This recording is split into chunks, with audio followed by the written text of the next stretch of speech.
অনেকটাই খারাপ ফলাফল হলো। এই একটা 2026 বিধানসভা নির্বাচন রাজ্যে বিশেষ করে ভাটপাড়াটা অনেক রাজনৈতিক দলে বাকির চোখ।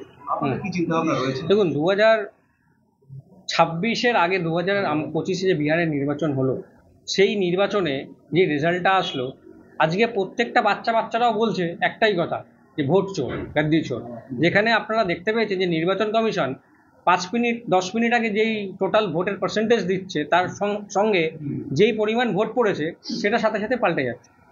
তো এইটা কিন্তু শুধুমাত্র কংগ্রেস কর্মীরা বলছে না, ভোট চোর গাদ্দি চোর এটা আজকে সাধারণ মানুষও বলছে।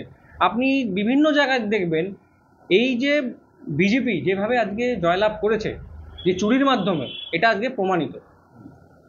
2026-এ পশ্চিমবঙ্গে এবং ভাটপাড়া বিধানসভা খুবই ইম্পর্টেন্ট জায়গা।